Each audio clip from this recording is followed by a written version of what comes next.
The signal came at midnight, Galactic Standard Time. Relay Station Omera 7 floated in the endless dark of space, a small metal flower orbiting a dead moon. Inside, hundreds of beings from dozens of species worked quietly at their stations. They monitored communications across 1,000 star systems. Most days were boring. Most signals were routine. But this signal was different. The young Kalari officer named Nira was the first to hear it. Her antennae shot up straight. Her 4 hands stopped moving across her console. The sound that filled her headset was not words at first. It was screaming. Pure, raw, desperate screaming. Then the words came. "This is Ambassador Talo of the Villani homeworld. We are under attack. The Harrow beasts have come. Our shields are failing. Our cities are burning. Please, someone, anyone, help us." Nira's blood turned cold. She had never heard a Villani sound like this. The Villani were a gentle species. They were known across the galaxy for their beautiful art and their calm voices. They were diplomats and poets. They did not scream. She pressed the emergency alert button. Within minutes, the Galactic Council was in session. 12 holographic figures appeared around the great circular table at the heart of the station. These were the leaders of the 12 most powerful species in the known galaxy. They had come together to bring peace and order to the stars. They had ended wars. They had written treaties. They believed they had created a civilization that would last forever. Now they sat in silence, listening to a world die. The message played again for all of them to hear. Ambassador Tilo's voice broke as he described what was happening. The Harrow beasts had appeared without warning, millions of them. They fell from the sky like rain. They were not alive in the normal sense.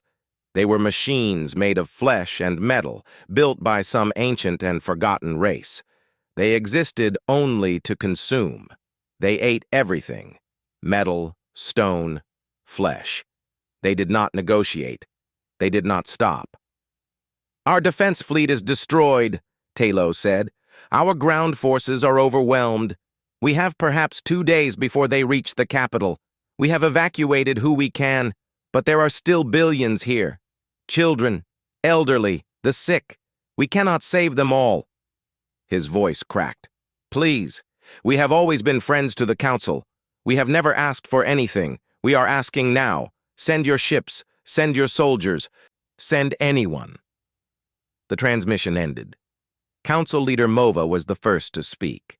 She was a tall being with silver skin and large dark eyes. Her species, the Orani, were known for their wisdom and their long lives. She had led the Council for 80 years. In all that time, she had never looked so afraid. "How long until we can mobilize a relief fleet?" she asked. Admiral Voss of the Tarkani Navy answered. He was a large creature covered in thick scales, built for war. But even his voice was uncertain. 3 galactic cycles at minimum. Our ships are spread across dozens of systems. It will take time to gather them, time to coordinate, time to travel." 3 cycles, Mova repeated. "The Villani will be dead in 2 days." No one spoke. The truth hung in the air like poison. Representative Kell of the Marathi Collective raised one of his many tentacles. "Perhaps we should discuss evacuation instead of military action. We could save some of them at least, the ones who can reach the evacuation ships in time." "And abandon the rest?" snapped Senator Yill of the Gorath Federation. "Billions of people?" "What choice do we have?" Kell replied. "We cannot fight the Harrow Swarm. No one can. They have consumed 17 worlds in the outer reach. 17! Every fleet that faced them was destroyed." The argument grew louder. Some wanted to fight. Some wanted to run. Some wanted to do nothing at all. Fear made them weak. Fear made them selfish. They had built a great civilization, but now that civilization was faced with something it could not control, and they did not know what to do. Nira watched from her station at the edge of the room. She was just a junior officer. She had no voice in these meetings, but she had an idea, a terrible, wonderful, frightening idea. She thought of the stories her grandmother used to tell, stories of a distant world at the edge of the galaxy, a world of fire and storms and endless violence, a world where the very air was poison and the creatures that lived there were monsters beyond imagination. A world that the Council had agreed never to contact unless absolutely necessary. Earth, the Death World. Nira raised her hand. No one noticed. She raised it higher. Still nothing. Finally, she spoke. "What about the humans?" Every head in the room turned toward her. Every eye locked onto her small form. The silence was so complete she could hear her own hearts beating. Council Leader Mova's face went pale. "What did you say?" "The humans," Nira repeated. Her voice shook, but she did not stop. "Earth is only half a cycle from the Villani system. Their ships are fast. Their soldiers are... Everyone knows what their soldiers are. They could reach the Villani in time." "The Deathworlders," someone whispered. The word spread through the room like a disease. Admiral Voss shook his massive head. "We cannot. We agreed. Humanity is too dangerous. They are not like us. They are predators. Monsters. If we invite them into a war, who knows what they might do? Who knows if they would ever stop?" "They might save the Villani," Nira said quietly. "Or they might decide to conquer them instead," Voss replied. The argument began again. But this time, it had a different shape. It was no longer about whether to fight or run. It was about whether to ask for help from the most terrifying species the galaxy had ever known. Mova raised her hand. The room fell silent. She looked old in that moment, tired, afraid, but also determined. She had spent her whole life trying to build a peaceful galaxy. She had tried to keep humanity contained, separated, isolated. She had told herself it was for everyone's safety, but now safety was no longer possible. Now there was only survival. "Send the signal," she said. "Contact Earth. Tell them what is happening. Ask them if they will help." She paused. "And pray to whatever gods you believe in that we are not making the worst mistake in galactic history." The signal was sent. Across the galaxy, in a small blue world orbiting a yellow star, someone answered. The council chamber was quiet after the signal was sent. No one wanted to speak. No one wanted to move. They simply waited, watching the communication screen, hoping and fearing in equal measure. Nira returned to her station, but her mind was far away. She thought about the stories. Every child in the galaxy knew the stories about Earth. Parents told them to make children behave. Teachers told them to explain why some worlds were forbidden. Soldiers told them around fires at night, their voices low and afraid. The stories said that Earth was hell. It was a Category 9 death world, the most dangerous classification possible. The planet had everything that should have prevented intelligent life from ever existing. The gravity was crushing. The weather was violent. The atmosphere contained a gas called oxygen that would burn the lungs of most species, and the creatures that lived there were nightmares given flesh. But somehow, against all logic, one species rose above the rest. They called themselves humans, and they were the most terrifying thing the galaxy had ever encountered. Nira remembered the first story she ever heard about them. She was just a larva, curled up in her sleeping pod, and her grandmother's voice was soft in the darkness. "Long ago," her grandmother said, "a Kalari exploration ship crashed on a forbidden world. The crew was injured. Their ship was broken. They thought they would die." Young Nira had shivered. What happened? Something found them. Something from that world. At first they thought it was a predator coming to eat them. It walked on 2 legs and had flat teeth and strange eyes that looked forward like a hunter. But it did not attack. Instead, it helped them. It pulled them from the wreckage with its bare hands. It carried them through a storm that would have killed any of us in minutes.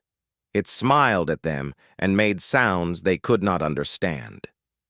"Was it a monster?" Nira asked. Her grandmother was silent for a long moment. "I do not know," she finally said. "The humans are strange. They can be kind, they can be gentle, but they can also be the most violent creatures in existence. They are both things at once. That is what makes them so frightening." The crew of that crashed ship survived. They were rescued by a human team led by a woman named Yuna. She had dark hair and calm eyes, and she moved through the deadly environment of Earth like it was nothing. The Kalari watched her walk through acid rain without protection. They watched her eat food that would have poisoned any other species. They watched her laugh at things that should have killed her.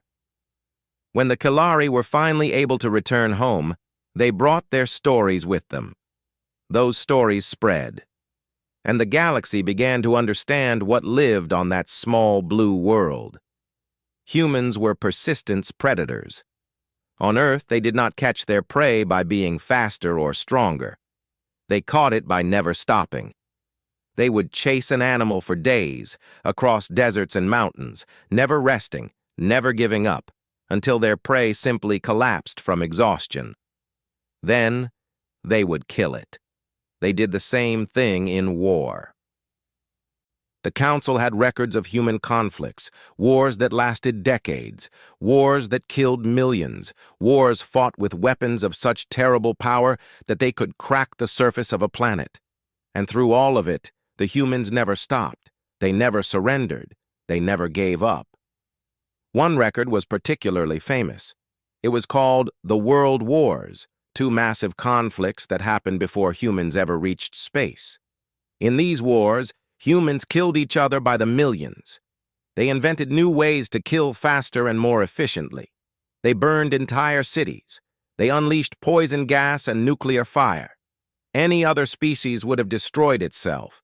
Any other species would have looked at such horror and given up on civilization forever. But the humans did not give up. They rebuilt. They grew stronger. They reached for the stars. When they finally achieved space travel, the Galactic Council was faced with a terrible question. What do we do with them? Some wanted to destroy Earth before humans could spread. They argued that it was the only safe option. Humans were too dangerous to be allowed to exist. Others disagreed. They pointed out that humans had also shown remarkable kindness. They had rescued the Kalari crew. They had sent messages of peace. They seemed to genuinely want friendship. In the end, the Council chose a middle path. They would not destroy Earth, but they would not fully welcome humans either. They created a quarantine zone around human space. They limited contact. They watched and waited. For 50 years, this arrangement held. Humans stayed mostly in their own territory. They traded with a few species. They explored carefully. They did not start wars, but the fear never went away. Council members had met humans in person. They had seen the way humans moved, like coiled springs ready to explode into action at any moment. They had seen the way humans watched everything, calculating, analyzing, looking for threats. They had seen the scars on human skin and learned that humans could heal from wounds that would kill other species. And they had heard the stories that humans told about themselves. Humans were proud of their violence. They celebrated warriors. They made art about war. Their history was written in blood, and they did not hide from it. They called themselves things like apex predators and children of a death world, and they smiled when they said it. One human diplomat had once tried to explain it to a council member. "We know what we are," she said. "We know where we come from. We evolved in hell, and hell made us strong. But that does not mean we want to hurt anyone. It means we can protect those who cannot protect themselves." The council member had not been comforted. Now, as Nira sat at her station and waited for a response to their signal, she thought about all of this. She thought about Yuna pulling Kalari survivors from a burning ship. She thought about human soldiers chasing enemies across continents without rest. She thought about nuclear fire and gentle smiles and eyes that looked forward like a hunter. She did not know what would happen when the humans arrived. But she knew one thing for certain. The Harrow beasts had never faced anything like humanity before. A light flashed on her console. A transmission was coming in from Sector 7G, from Earth. Nira's hands trembled as she opened the channel. A voice filled the room. It was calm and steady, speaking Galactic Standard with a strange accent. But the words were clear. "This is Admiral Han Dae-sung of the United Earth Fleet. We received your distress signal. We know about the Vallani. We know about the Harrow Swarm." There was a pause. "We are already on our way. 12 ships. Full combat readiness. We will arrive at the Vallani system in 18 hours. Another pause. "Tell your council not to worry. We are coming to help, and we do not lose." The transmission ended. Silence filled the chamber. Council Leader Mova looked at the blank screen for a long moment. Then she spoke, her voice barely a whisper. "What have we done?" No one had an answer.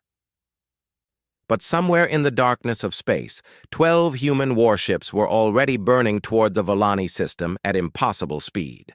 And aboard those ships, the Deathworlders were preparing for war. The UEF Indomitable cut through the darkness of fold space like a knife through water. It was the flagship of the United Earth Fleet's Rapid Response Division, a massive warship built for one purpose: to arrive fast and hit hard. Admiral Han Dae-sung stood on the bridge, his hands clasped behind his back, watching the swirling colors of fold space through the main viewport. He was 63 years old, with gray hair cut short and a face marked by decades of service. His eyes were calm but tired.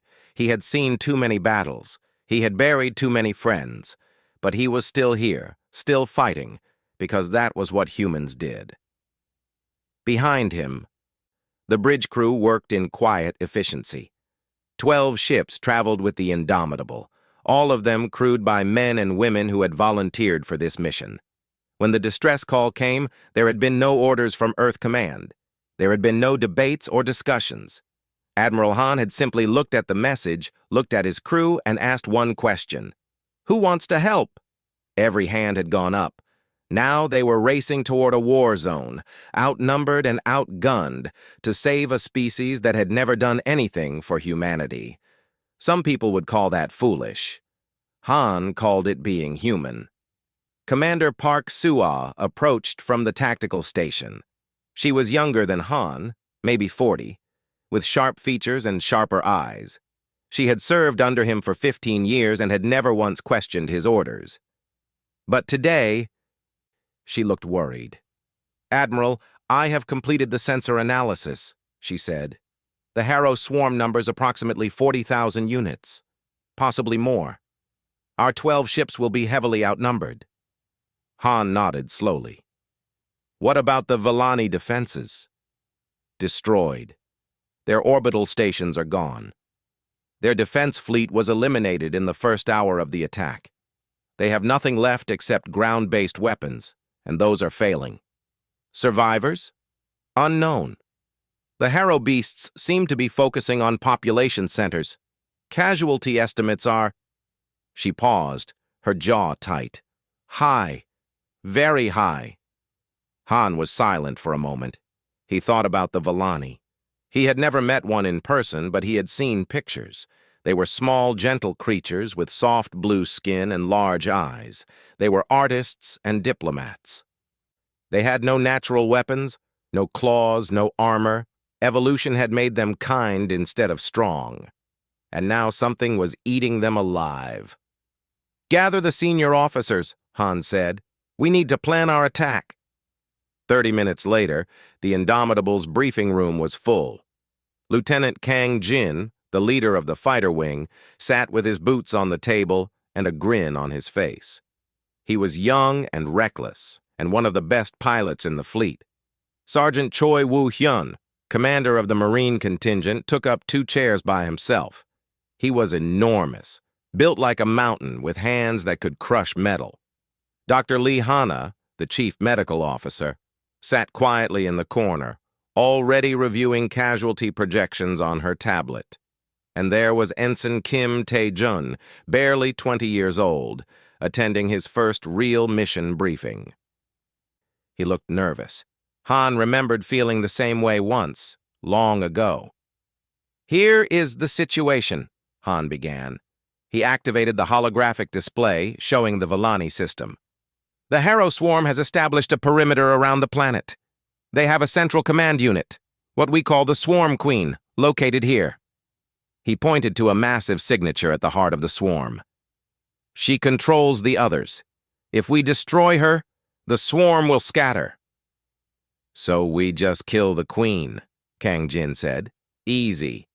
"The queen is protected by 40,000 hostiles," Commander Park replied flatly. "Not easy." Kang Jin shrugged. "I said easy, not boring." Sergeant Choi spoke up, his deep voice rumbling through the room. "What about the ground situation? The Villani on the surface?" "That is where it gets complicated," Han said. "The swarm is already on the ground. They are attacking cities, eating infrastructure. The Villani have retreated to their capital, but they will not hold much longer. We need to establish a defensive perimeter while our ships deal with the orbital threat." "So we fight on two fronts," Choi said. "Space and ground." "Yes." Dr. Lee looked up from her tablet. "Admiral, I request permission to join the ground team." Han frowned. "Doctor, your place is on this ship. We will need you here when the casualties start coming in." "With respect, sir, the Villani will need medical help too. Their physiology is different from ours, but I have studied their biology. I can help them in ways our combat medics cannot." Han studied her for a moment. Lee Hanna was small and quiet, the opposite of what most people imagined when they thought of humans. But she had served on the Indomitable for 10 years, and Han had learned to trust her judgment. "Very well," he said, "but you stay behind the defensive line. Understood?" "Understood, Admiral." Ensign Kim raised his hand nervously. "Sir, I have a question." "Go ahead, Ensign." "Why are we doing this? I mean, the Villani, they have never helped us. The Council has kept us isolated for 50 years. They treat us like monsters. Why should we risk our lives for them?" The room went quiet. It was the question everyone had been thinking, but no one wanted to ask. Han looked at the young ensign for a long moment. Then he walked to the viewport and stared out at the swirling colors of Fold space. "When I was young," he said slowly, "I asked my father the same question. There was a flood in our region, a bad one.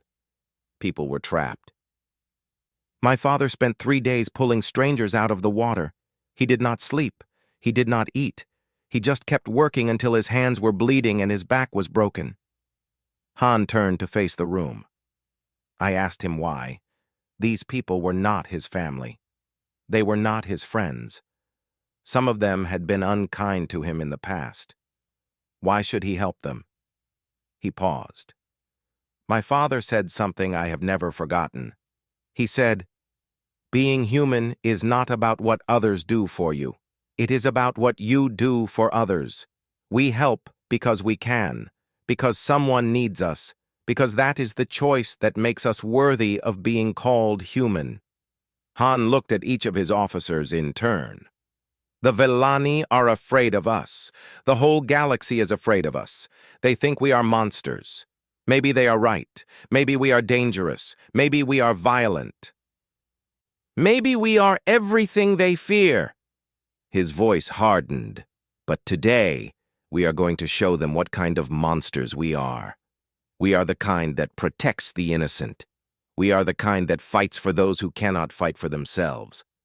We are the kind that runs toward danger when everyone else runs away." He straightened his uniform.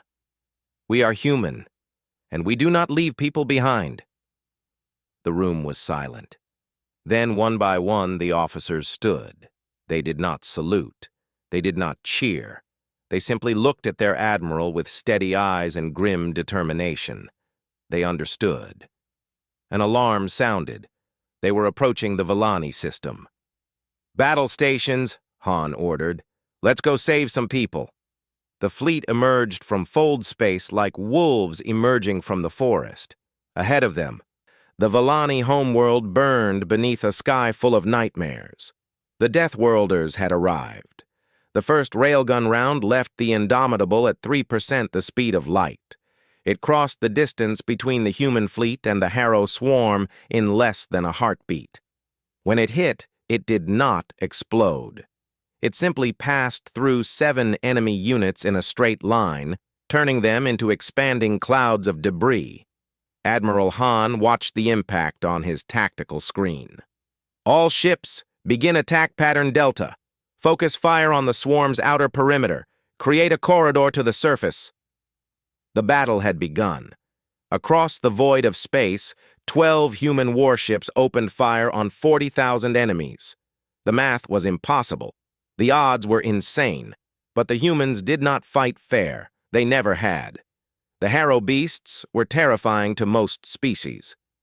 They were biomechanical horrors, each one the size of a shuttle, with metal claws and organic weapons fused into a single killing machine. They moved in perfect coordination, controlled by the Swarm Queen's hive mind. They had destroyed 17 worlds. They had never been defeated. They had never fought humans. Lieutenant Kang Jin led his fighter squadron into the heart of the swarm. His ship twisted and turned through a storm of enemy fire, moving in ways that should have been physically impossible. The G-forces alone would have killed pilots from other species. Kang Jin was laughing. "This is Black Wolf Leader," he called over the radio. "I have 12 hostiles on my tail. Anyone want to help? Or should I handle this myself?" "Stop showing off," came the voice of his wingman, Captain Bay Sarah. "Where is the fun in that?" Kang Jin pulled his ship into a tight spiral, cutting his engines for half a second, letting momentum carry him backward through his own flight path. The Harrow beasts behind him could not react fast enough. They flew straight into his field of fire. 4 of them died before they understood what had happened. 8 left, Kang Jin said. "Come on, keep up." Across the battlefield, the human ships were taking damage. The destroyer Seoul had lost its forward shields. The cruiser Busan was venting atmosphere from a hull breach, but they kept fighting. They kept pushing forward. On the bridge of the Indomitable, Commander Park monitored the battle with cold precision. "Admiral, we have cleared a corridor. The dropships can reach the surface, but it will be dangerous. Enemy units are still concentrated around the capital city." "Send them," Han ordered. "Sergeant Choi knows what to do." Deep in the ship's launch bay, Sergeant Choi Woo-hyun stood before his Marines. They were already in their combat armor, heavy metal suits that made them look like ancient warriors from Earth's past. Each suit was painted with kill marks and personal symbols. Each Marine carried enough weapons to fight a small war. "Listen up," Choi said. His voice was calm, almost gentle, which somehow made it more frightening. "The situation on the ground is bad. The Villani are dying. Their capital is surrounded. We are going to land in the middle of the worst fighting and establish a defensive perimeter. We are going to hold that perimeter until the fleet destroys the Swarm Queen. Questions?" One Marine raised her hand. She was young, with short hair and fierce eyes. Her name was Yoon Mira. "Sir, what if the fleet cannot destroy the Queen in time?" Choi looked at her. "Then we hold until they do. We are Marines. We do not retreat. We do not surrender. We hold." Mira smiled. "Yes, sir." The dropships launched. They fell toward the planet like meteors, burning through the atmosphere, enemy fire lighting up the sky around them. 2 dropships were hit. They crashed into the ocean, their crews lost. But the others kept going. They punched through the clouds and saw the capital city below them. It was chaos. The Harrow beasts were everywhere. They crawled over buildings like insects. They tore through streets, consuming everything they touched. Fires burned across the city. Villani civilians ran screaming through the destruction, their soft bodies no match for the metal claws of the invaders. The dropships landed hard in the central plaza. Their doors opened. The Marines poured out. And then something changed. The harrow beasts had never seen anything like humans before. These new creatures did not run. They did not scream.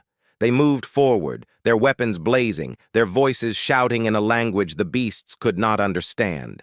They were fast. They were strong. They were fearless. Sergeant Choi was the first to engage. A harrow beast charged at him, claws extended. Choi did not dodge. He grabbed the creature's arm, twisted, and tore it free from the body. The beast fell. Choi stepped over it and kept moving. "Establish the perimeter," he roared. "Protect the civilians." The Marines spread out. They formed a wall of steel and fire around the central plaza. Vellani refugees poured toward them, their eyes wide with terror. Behind them, the harrow beasts followed. Private Yoon Mira took her position at the edge of the perimeter. A group of Vellani children ran toward her, crying, their small bodies covered in dust and blood. Behind them, a harrow beast was closing fast. Mira did not hesitate. She stepped in front of the children, raised her rifle, and fired. The beast's head exploded. Its body crashed to the ground 3 meters from where she stood. The children stared at her. They had never seen a human before. To them, she must have looked like a monster from a nightmare. Tall, armored, covered in weapons. But then Mira did something unexpected. She knelt down, removed her helmet, and smiled at them. "It is okay," she said softly in broken Vellani. "You are safe now. I will protect you." One of the children, a small boy named Tavo, reached out and touched her face. His fingers traced the scar on her cheek. "Are you a Deathworlder?" he whispered. Mira nodded. "Yes." "Will you hurt us?" "Never! I am here to help." A harrow beast burst through a nearby building, charging straight at them.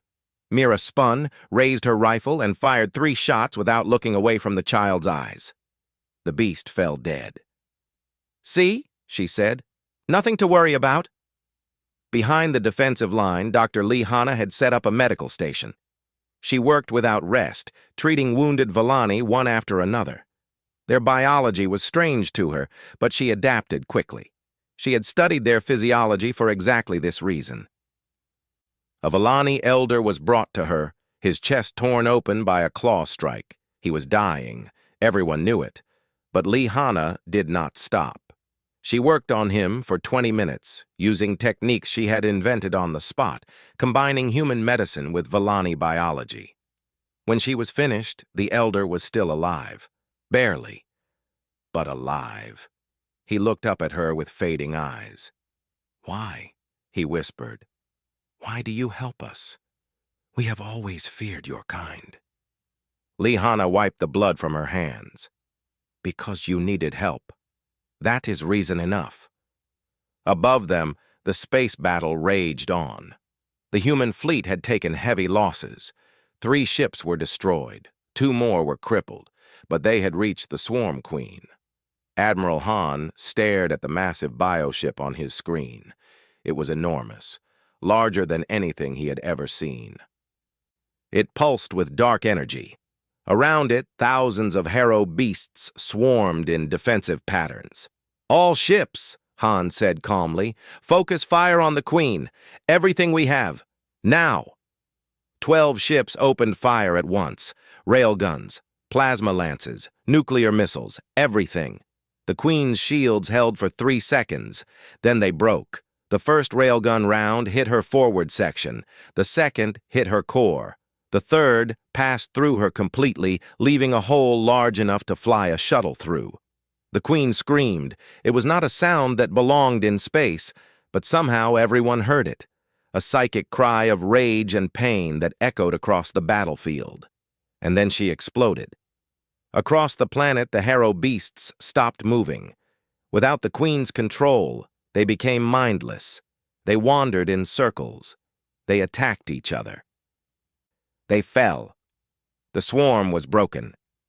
On the ground, Sergeant Choi watched the last beast collapse.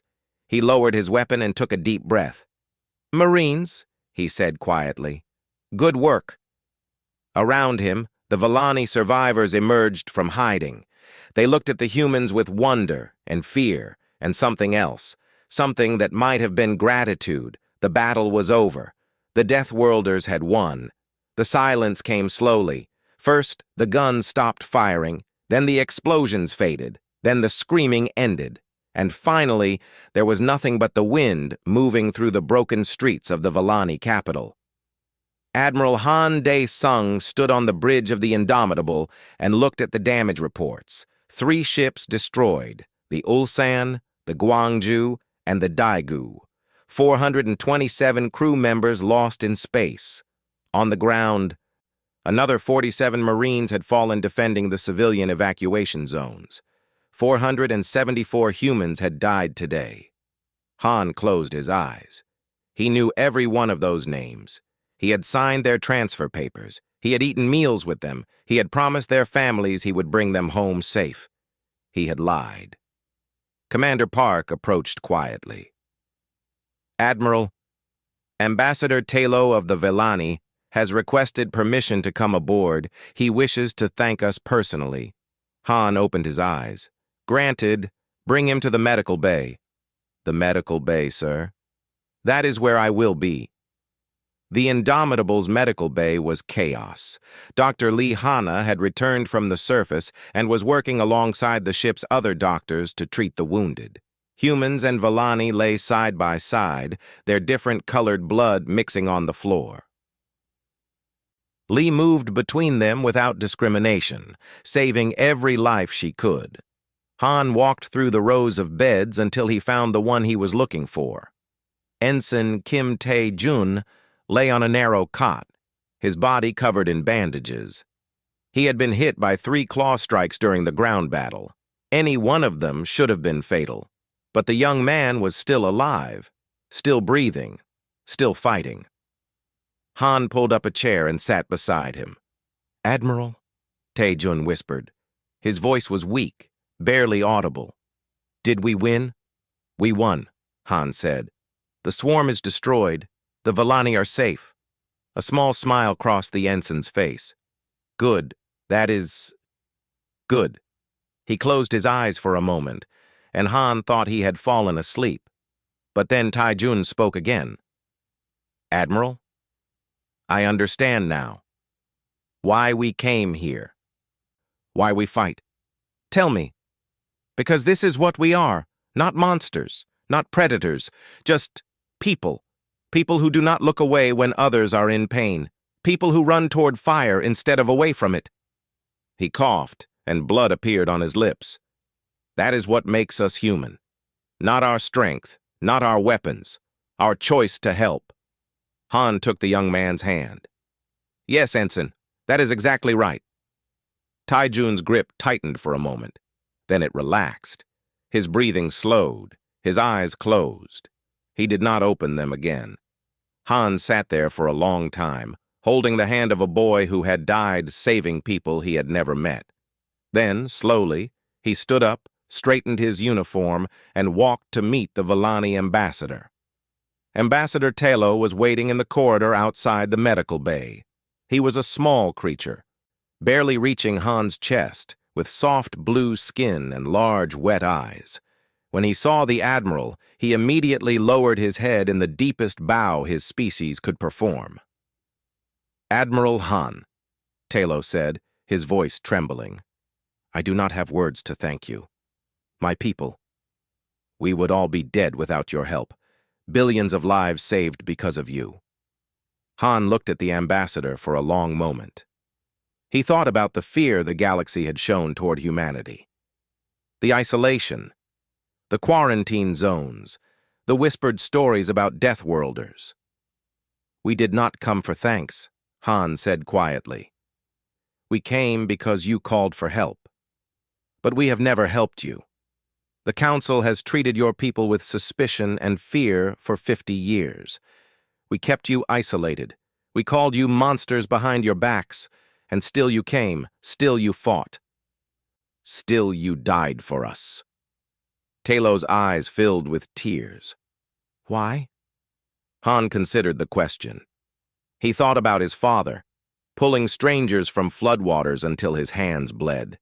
He thought about Ensign Kim, dying with a smile on his face because he understood what it meant to be human.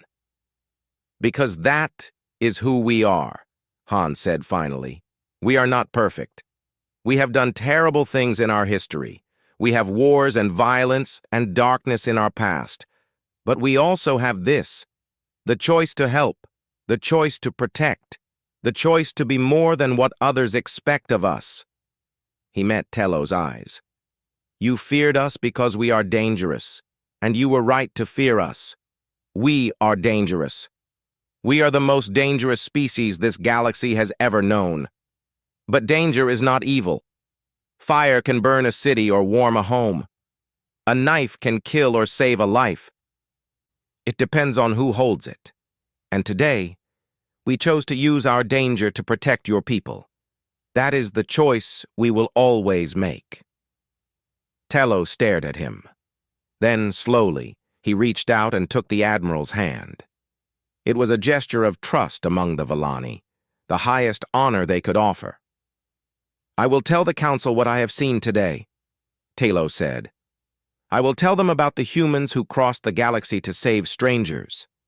I will tell them about the soldiers who died defending children they had never met. I will tell them that the Deathworlders are not what we thought." 3 days later, the Galactic Council held an emergency session. Nira watched from her station as Ambassador Tello addressed the chamber. He showed them recordings from the battle. He showed them images of human Marines standing between Harrow beasts and Villani civilians. He showed them Dr. Lee Hanna saving the life of an elder who had been moments from death. He showed them Private Yoon Mira kneeling beside a group of frightened children, smiling despite the blood on her armor. And he showed them the list of names: 474 humans who had given their lives for a species that had never done anything for them. When Tello finished speaking, the chamber was silent. Council Leader Mova rose slowly from her seat. Her silver face was unreadable, but her voice was heavy with emotion. "For 50 years, she said, we kept humanity at arm's length. We told ourselves it was for safety. We told ourselves they were too dangerous to trust. We built walls and drew lines and pretended we were wise." She paused. "We were wrong. We were cowards. And today, our cowardice nearly cost the Villani everything." She looked around the chamber. "I propose that we end the isolation of Earth. I propose full diplomatic integration with the United Earth government. I propose that humanity be welcomed into the Galactic Council as equal partners." The vote was unanimous. 1 week later, the human fleet prepared to depart from the Villani system. Their ships were battered but functional. Their crews were exhausted but proud. In the central plaza of the capital, thousands of Villani gathered to see them off. They waved and cheered and held signs written in broken English. Children sat on their parents' shoulders, watching the armored giants who had saved their world. One sign, held by a small boy named Tivo, read, "Thank you, Deathworlders." Commander Park stood beside Admiral Han on the observation deck of the Indomitable. Below them, the crowds stretched to the horizon. "We lost a lot of good people," Park said quietly. "Yes," Han agreed. "We did." "Was it worth it?" Han watched the Villani waving, their faces full of gratitude and wonder. He thought about Ensign Kim dying in the medical bay. He thought about all the names on the casualty list, all the families who would receive the worst news of their lives. "I do not know," he said honestly. "But I know that we made the right choice. And I know that those we lost would agree." Park was silent for a moment, then she asked, "Do you think they will still fear us?" Han smiled. It was a tired smile, worn at the edges, but genuine. "Maybe," he said. "Probably. We are still what we are. We are still dangerous. We are still the children of a death world." He watched a Villani child wave at the ship with both hands. "But now they know something else too. They know that we are the kind of monsters who protect the innocent, the kind of monsters who run toward danger, the kind of monsters who will cross the galaxy to help strangers because it is the right thing to do. He turned to look at his commander. And maybe, just maybe, that is the kind of monster the galaxy needs. The fleet engaged its engines. Slowly, the ships began to rise from orbit, climbing toward the stars. Behind them, the Villani continued to wave until the ships were nothing but points of light in the sky. Then, one by one, those lights vanished as the human fleet entered fold space. The Deathworlders had come. They had fought. They had bled and died. And then they had gone home. But the galaxy would never forget what happened at Villani Prime. They would never forget the day they learned the truth about humanity. Humans were monsters, but they were the right kind of monsters. And somewhere in the darkness between stars, that knowledge began to spread. A new story, a better story. A story about the Deathworlders who crossed the void to save strangers. It was only the beginning.